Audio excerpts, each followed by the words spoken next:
بسم الله الرحمن الرحیم. به نام خداوند بخشنده و مهربان. خانم ها و آقایان سلام، روزتون بخیر باشه. امیدوار هستم که هر جا هستید خوب باشید، خوش باشید و سلامت. خوشحالیم که در کنار لحظات قشنگ شما عزیزان هستیم و شما خوبان بینندگان عزیز بیننده برنامه یک فنجان آرامش هستید از شبکه 5 تهران. اجازه بدید که موضوع برنامه رو خدمتتون عرض کنم: مهارت نگفتن.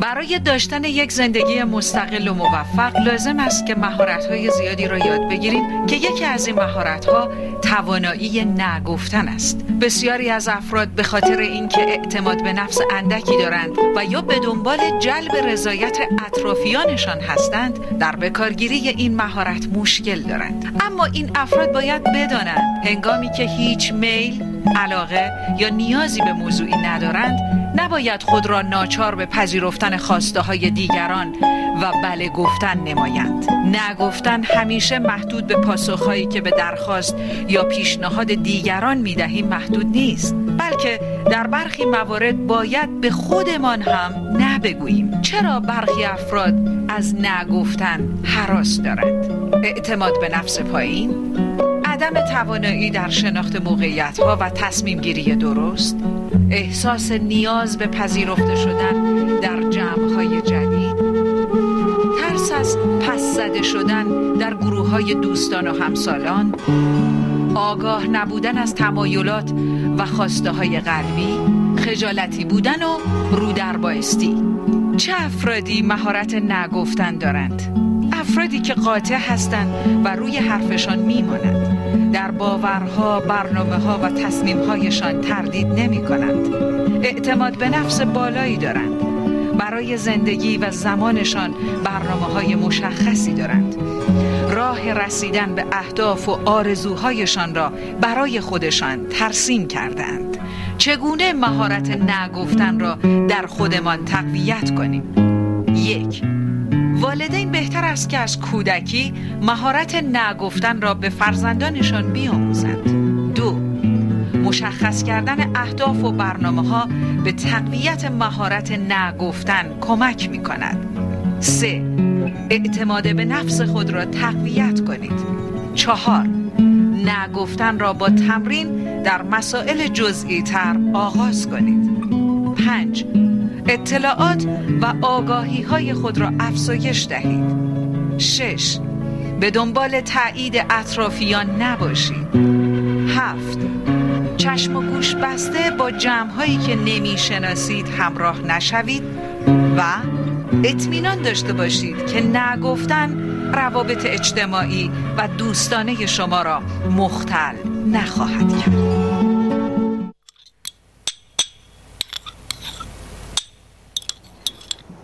آرزوی سلامتی داریم برای یکایی که شما بینندگان عزیز و محترمی که ما رو میبینید. خوشحال هستیم که این برنامه که داره تقدیم شما خوبان میشه شاید خیلی از شما اطلاعات کافی درش داشته باشید و بدونید و برای اینکه آگاه تر بشید توجه کنید به این برنامه که قرار هست به مدت 25 دقیقه تقدیمتون بشه. بله، مهارت نگفتن موضوع اصلی برنامه ما هست. شاید برای شما عزیزان پیش اومده باشه کسی یا اشخاصی، دوستان و یا همکاران از شما خواسته داشتن و در واقع شما نتونستید بهشون نبگیم. چیکار کنیم که تقویت بشه این نگفتن ما در زندگی ما؟ چرا که مطمئنا اگر شما بگید نه، به خودتون ظلم نکردید، چرا که علیرغم میل باطنی شما بوده. اما کارشناس خوب برنامه ما خانم مهرنوش اثباتی، دکترای تخصصی روانشناسی، روانشناس و مدرس دانشگاه اینجا پیش ما هستن. خانم دکتر سلام، خیلی خوش آمدین. متشکرم. زنده باشید. یه سلام احوال پرسی با بینندگان داشته باشین شما. بله، خواهش می‌کنم. سلام عرض می‌کنم خدمت شما و همه بینندگان محترم. امیدوارم که این ساعتی که در اینجا حضور داریم یک برنامه خوب و مفید داشته باشیم. انشاءالله حتما همینطور هست. خانم اثباتی، یک ارائه و در واقع تعریفی از نگفتن، یعنی که درباره مهارت نگفتن یه توضیحی داشته باشیم برای بینندگان عزیزمون که این در واقع دو حرف وقتی به هم میچسبه دنیای حرف برای خودش داره. ما یه تعریف کلی داشته باشیم خیلی خوبه. خواهش می‌کنم. در واقع داستان نگفتن برای همه ما به نوعی مشکل نسبتاً آشناست، یعنی دقیقاً همه ما توی مراحل مختلف، توی موقعیت‌های مختلف زندگیمون با این شرایط روبرو شدیم. بله. که یه جایی نتونستیم نه بگیم، علیرغم میل باطنیمون عمل کردیم و بله گفتیم. بنابراین تقریباً یه درد آشناست برای همه ما در شرایط مختلف. بله. ولی در واقع توجه بینندگان محترم رو به این جلب می‌کنم که به همین سادگی هم گاهی ممکنه نه گفتنه و یا نه نگفتنه ختم نشه، یعنی ممکنه در پس این نگفتن و یا توانایی در واقع مهارت نداشتن در حوزه نگفتن منجر بشه به یک خطرها و ریسک‌هایی در زندگی که حالا در ادامه برنامه راجبش صحبت خواهیم کرد. ولی در واقع روی یک پیوستار قرار داره. گاهی ما در یک شرایط خیلی خیلی ساده و کوچیک یه نهی نمیگیم و عواقبش رو خیلی کوچیک و ساده تجربه میکنیم، ولی گاهی به قیمت گرانی برامون در واقع تموم میشه و داستانش طولانی خواهد. چرا خانم دکتر بعضیا واقعا میتونن خیلی راحت بگن نه، یعنی خیلی ساده، راحت و سریع بگن نه، ولی بعضیا واقعا نمیتونن بگن. دلیلش چیه؟ دقیقاً. خب بررسی مختلفی شده و توانایی‌های مختلفی رو توی آدم‌ها پیدا کردن که چرا بعضیا میتونن به راحتی بگن نه و بعضیا گیر میکنن و اینقدر سختشونه. اولین عامل و مهمترین عاملی که شناخته شده اینه که آدم‌هایی که نمیتونن نه بگن ترس بسیار عمده‌ای از دست دادن رابطه هاشون دارن. یعنی میترسن که اگر نه بگن، اگر که به درخواستی که ازشون شده پاسخ منفی بدن، رابطهشون رو تحت تاثیر قرار میده و با اون کسی که توی رابطه هستن احتمالاً یک شکست رو تجربه میکنن. بنابراین یه جورایی خودشون رو قربانی میکنن که اون رابطه رو حفظ بکنن. این در واقع یه جور ترس از اون نگفتن هست و یا اینکه مثلا فکر میکنن اون رو یه آدم ترسو فرض میکنن، یا اینکه ممکن هست اون رابطه درش دوست نداشتن به وجود بیاد. یعنی میگه چون به من میگی نه، خب پس حتما منو دوست نداره، پس من میگم باشه انجام میدم. نه رو نمیتونم بگم. منظورتون اینه؟ دقیقاً برداشتشون از طرف مقابل، از اون کسی که این درخواست رو ازشون کرده اینه که اگر اون نه بشنوه احتمالاً دیگه منو دوست نخواهد داشت و رابطه ما به یک شکست منتهی میشه. بنابراین من خودم رو قربانی میکنم، به اون خواسته‌ای که اصلاً مورد تاییدم نیست بله میگم، در واقع برای اینکه رابطه رو حفظ بکنم. و این خب یه خطای بزرگه در واقع، اینکه آدما فقط صرفاً به خاطر ترس از دست دادن یک رابطه بخوان مدام بله بگن و جاهایی که لازمه نتونن نه بگن. البته این عامل اصلی و عمده‌ایه که توی بیشتر آدما دیده میشه در واقع، ولی خب عوامل متعدد دیگه هم هستن. مثلا ما معمولاً به آدمی که خیلی مورد علاقه‌مونه و توی یک رابطه عمیق باهاش هستیم سخت‌تر نمیگیم، یعنی خود علاقه داشتن به نوعی گاهی اوقات مانع میشه که ما اونجایی که لازمه نه بگیم. در رابطه همسران دیده میشه این، در رابطه افرادی که مثل والدین و فرزندان گاهی حتی این دیده میشه که به دلیل اون شدت علاقه نمیتونیم اونجایی که لازمه قاطعانه نه بگیم. اینم میتونه در واقع نه یه تعریف عملیاتی داشته باشه، میتونه مثلا یه روشی داشته باشه که ما کمک کنه. این امکانش هست؟ بله دقیقاً. و در ادامه خواهم گفت که چه جوری ما اصلا بتونیم تمرین بکنیم که نه بگیم اگر منظورتون اینه. بله خب چیکار باید بکنیم که بتونیم تمرین کنیم؟ بله اجازه میدید من این مواردی که باعث میشه آدما نتونن نه بگن و بله خواهش میکنم شما تکمیل کنید صحبتتون. یه عامل دیگه اینه که در واقع ما میگیم مسئولیت پذیری افراطی. بعضی از آدما بیش از اندازه مسئولیت پذیرن، بیش از به طور افراطی و به گونه افراطی. خب اینم عوامل مختلفی داره، گاهی به تجارب دوران کودکی و نحوه تربیتشون هم برمیگرده، نحوه تربیتی که در کودکی در خانواده شدن. درسته. ولی این آدما احساس میکنن اگر نه بگن، اگر که در واقع یک پاسخ منفی به فردی بدند، داستانشون از این قرار خواهد بود که اونا بی‌مسئولیتن، خودخواهن و خودمحورن. بنابراین هرگز نمیتونن نه بگن. درسته. یه عامل دیگه ای هم که ما به عنوان در واقع آخرین عامل من بگم که باعث میشه آدما اونجاهایی که لازمه نه رو نگن، اینه که بعضی موقع ما فکر میکنیم وقتی از ما یک درخواستی میشه، وقتی که از ما یک خواسته‌ای در واقع دارن دیگران، این به معنای ارزشمند بودن و مهم بودن ما هست. بله. و اگر ما این درخواست رو پاسخ منفی بهش بدیم، به نوعی ارزشمند بودن و احساس ارزشمندی رو دیگه در آینده تجربه نخواهیم کرد، چون دیگه از ما درخواستی نخواهد شد. یعنی یک پیوندی بین درخواست و احساس ارزشمندی در اون فرد دیده میشه که باز اینم یک باور ناکارآمد و غلطه. درست. حالا اگر بخوام یه پاسخ فعلا اجمالی هم به اون سوال قبلیتون بدم که خب چه کاری باید انجام بدیم، اولین گام اینه که بتونیم بشناسیم همه این عوامل رو در خودمون. آیا من دچار مثلا مسئولیت پذیری افراطی ام؟ آیا از ترس از دست دادن رابطه هام مدام نمیتونم نبگم؟ آیا وقتی از من درخواستی میشه باور من اینه که من یادم ارزشمندم و چون اگه جواب نبدم، اگه جواب ندم، کدوم یکی از این دو طرف طیف قرار خواهم گرفت؟ پس اولین گام اینه که این باورها رو بشناسیم در خودمون تا بعد کم کم من به تکنیکا هم میرسم ان شاء الله. ببینید میخوام نسبتی مهمترین چیزی که الان برای نگفتن سخت هست توی قشر جوان و نوجوان ما هست که توی شرایط ویژه‌ای قرار میگیرن که متاسفانه این نگفتن براشون سخته. به خاطر همین تعریفی که الان شما داشتید، اینکه اونها رو احساس میکنن که بسیار بی ارزش میشن، بعد اونها رو ترسو جلوه میدن و اینکه ممکن هست اگر از اونها درخواستی داشته باشن دیگه براشون تکرار نشه، برای همین نمیتونن مقابله کنن. اگر این نه درشون وجود داشته باشه چطور میتونن اینو تقویتش کنن؟ مثلا دوستی دعوتشون میکنه مثلا به سیگار کشیدن یا یک عمل دیگه، اینها چطور میتونن بگن نه؟ خیلی قاطعانه، چون معمولا خیلی کم پیش میاد که بین جوان‌ها و نوجوانان ما این اتفاق برای نگفتن خیلی واضح و روشن و ساده بیان بشه. دقیقاً. ببینید برای نگفتن ما به یک مهارت پایه‌ای دیگه نیاز داریم به نام جرأتمندی. بله. جرأتمندی خودش در واقع میتونم بگم وسط یه طیف قرار داره که دو سوی این طیف یک سویش پرخاشگریه یا رفتار پرخاشگرانه است و یک طرف دیگه اون طیف رفتار انفعالیه. میتونن این دو تا هم با هم داشته باشن؟ یعنی چی؟ یعنی مثلا هم رفتار پرخاشگری رو به گونه‌ای داشته باشن که طرف بتونه از اونها، یعنی نه در حد خیلی بالا. این چی میگم؟ یعنی یه جوری رفتار خیلی خوب داشته باشن ولی درش پرخاش دیده بشه. دقیقاً یک نوع رفتار داریم که در روانشناسی بهش گفته میشه پرخاشگری انفعالی یا پسیو اگریسیو بیهیویر که دقیقاً همینطوره. ما با کارشکنی پرخاشگریمون رو نشون میدیم، نه الزاماً یه رفتار پرخاشگرانه خیلی علنی، ولی مثلا با کارشکنی خشم خودمون رو بروز میدیم. پس ما دنبال رسیدن به جرأتمندی هستیم که وسط طیف قرار داره، یعنی حد تعادلی بین پرخاشگری و رفتار انفعالی. لازمه رسیدن به این محل و در واقع این تعادل اینه که بدونیم ما یک سری در واقع مسئولیت‌ها و حقوقی نسبت به خودمون و دیگران داریم.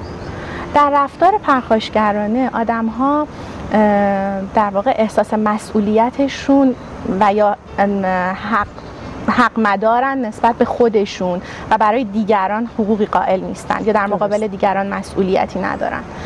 و در رفتار انفعالی در واقع برای دیگران به شدت حقوقی قائلن و خودشون رو قربانی میکنن و در واقع خودشون رو اصلا نادیده میگیرن. بنابراین دقیقاً اگر ما یاد بگیریم فعلا به این وسط نزدیک بشیم، یعنی یک تعادلی، یعنی هم حق و حقوقی برای خودم و هم برای دیگران قائل باشم، اون وقت میتونم تازه گام‌های ابتدایی رو بردارم.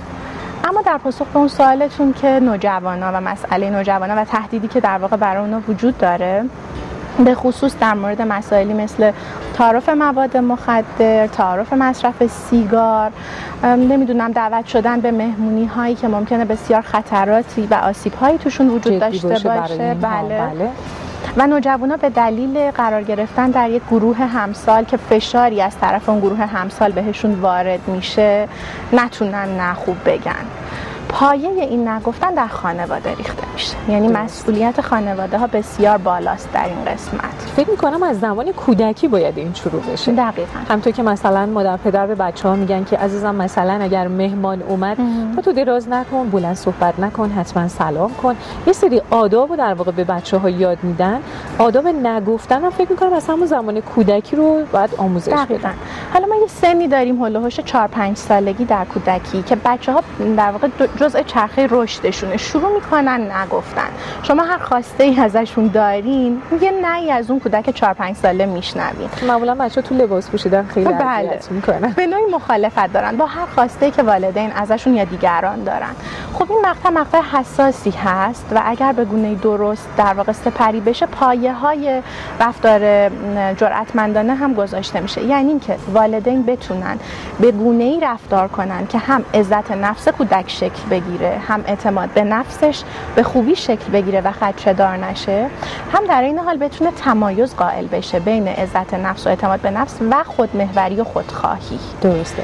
مرحله حساسیه و این اون خودخواهی که بهش آسیب نمیرسونه، خودخواهی که برای خودم ارزش قائل، یعنی بتونه برسه به اون جرأتمندی. دقیقاً درسته. خب با در واقع واکنش‌های مختلف والدین به رفتارهای کودک، این حالت‌ها، این باورها درش شکل میگیره که آیا من فقط خودم محقم یا نسبت به دیگران هم مسئولیت‌هایی دارم، یا نه اصلاً من خودم مهم نیستم، محق نیستم و تماماً باید در خدمت دیگران باشم. این پایه اصلی و اولیش در خانواده گذاشته میشه. بعدش در مدرسه خب در واقع تعامل با گروه دوستان، در تعامل با مربیان همینطور رشد میکنه و در بزرگسالی در تعامل با محیط کارش، دانشگاه و غیره. در واقع محیط اجتماعی خودش شکل دهنده هستش. درسته. یه قسمت دیگه‌ش هم حالا برمیگرده به اون که ما چجوری بتونیم به نوجوان یاد بدیم تکنیکایی رو که بتونه نه بگه تو موقعیت‌های مختلف. درسته. مثلا اگر بهش یه تعارفی شد، اگر ازش یک خواسته غیر معقولی داشتن، که انشالله تو قسمت‌های بعدی به دونه دونه همه اینا رو میگیم که چطور اصلا نه بگیم. درسته. حالا خانم اثباتی، مهمترین چیزی که این وسط هست اصرار یه سری از آدم هاست رو نگفتن. حالا طرف مقابل مثلا یه خواسته از من داره، من بهش میگم نه نمیتونم، مثلا من کار دارم، قرار هست برم دانشگاه، نمیتونم مثلا با تو بیام سینما، ولی خیلی اصرار میکنه. این اصراره منو هی ملزم میکنه که خب حالا برم دیگه، چی میشه؟ این اصراره رو من چطور میتونم جلوش مانع باشم، یه صد بکشم، اجازه ندم که بیشتر از اون اصرار کنه و اون بفهمه که من مایل نیستم باهاش همراهی کنم. دقیقاً. در واقع آدما با اصرار کردن ما رو توی منگنه قرار میدن، تحت فشار که نهایتاً به خواستشون برسن. اگر ما بدونیم این اصرار هدف نهاییش اینه، پس بنابراین تاب‌آوری و مقاومتمون بیشتر خواهد شد. یعنی بدونیم این اصرار یک اصرار کاملا غیر منطقیه برای شکست من، که من به هر حال بالاخره بگم باشه. پس اولین نگاه اینه که بدونم الان من تحت فشارم و قراره که شکست بخورم. پس اگر این نگاه داشته باشم سعی میکنم مقاوم تر باشم. اما کار بعدی و در واقع مورد بعدی اینه که ما با زبان بدن خودمون، با لحن صدامون، با نوع حرف زدنمون، با طرز نگاه کردنمون، با طرز نشستن یا ایستادنمون هم به طرف مقابل پیام میفرستیم. حتی ترک کردن اون محیط هم میتونه قسمتی ازش باشه. پیام میفرستیم که آیا من واقعا سفت و محکم ایستادم در مقابل حرف تو و شکست ناپذیرم در مقابل خواسته غیر معقول تو، یا اینکه نه منم همچین خیلی قرص و محکم نیستم. بله، لحن صدای پایین، لحن صدای لرزان، تماس چشمی وقتی برقرار نمی کنیم، یعنی بهش نگاه نمی کنیم، نمیدونم بدن خموده، لب‌های لرزان، همه اینا نشون دهنده اینه که من احتمال شکستم هست و ممکنه که به هر حال بر سر اصرارهای شما به هر حال بله تسلیم بشم. پس ما با غیر از اون نهی که به زبان میاریم، به لحاظ فیگور بدنی، به لحاظ لحن صدامون، به لحاظ تماس چشمیمون، در واقع به لحاظ زبان بدنمون به طور کلی پیام میفرستیم که آیا نه تو میتونی به هر حال منو قانع بکنی، یا نه من همچنان سر حرف خودم هستم. بنابراین خیلی مهمه که لحنمون، لحن صدا، بیان و بدنمون قاطعانه و استوار باشه. این خودش پیام میفرسته. گروهی از افراد هستن که خیلی مهرطلبن، مثلا عملاً علاقه‌مند به این هستن که به هیچ عنوان در هیچ شرایطی نه نگن. آیا واقعا این صداقته؟ یعنی واقعا میتونیم بگیم که این صداقت به خرج دادن هست یا نه؟ دقیقاً. خب آدمای مهرطلب مثل همون مورد اولی بود که من بهتون خدمتتون عرض کردم. بله. در واقع آدمایی هستند که به هر بهایی میخوان رابطه رو حفظ بکنن. بله. به هر بهایی میخوان محبت و توجه طرف مقابلشون رو به دست بیارن، ولو این بهای قربانی کردن خودشون باشه، به قیمت قربانی کردن خواستای خودشون باشه. نه، این صداقت نیست. چرا که اون آدم با خودش در درجه اول صادق نبوده. چرا که ممکنه اون طرف مقابل وقتی بفهمه به خاطر نه نگفتن بهش شما دچار آسیب شدین، شاید بیشتر اذیت بشه و خواستش این باشه که خیلی راحت میتونستی به من بگی نه و این قضیه تموم میشه. پس صداقت با من نداشتیم. دقیقاً. هم با دیگری در واقع نداشتیم، به نوعی دروغ مطرح بوده این وسط، هم با خودمون. اون چیزی که مهمه با خودمون. صداقت من با خودم نداشتم که نتونستم به خواسته خودم توجه بکنم و به خودم دروغ بگم، بر علیه خواسته درونی خودم عمل بکنم، به خودم آسیب بزنم. در واقع پس اسمش رو نمیشه صداقت یا نمیدونم محبت یا حتی عشق ورزی یا حتی مهرطلبی گذاشت. میتونیم بگیم در واقع همین نه یه جوری رفت داره میشه به اینکه من برای حق حقوق خودم ارزش قائلم، در کناری میتونیم اینو بچسبونیم. دقیقاً اشاره کردم، ما نسبت به خودمون حق و حقوقی داریم و مسئولیت هایی داریم. بسیار خب. من فقط بپرسم، ما میان برنامه نداریم فعلا؟ خب ادامه میدیم. خب دکتر، لحن این نگفتن خیلی مهمه.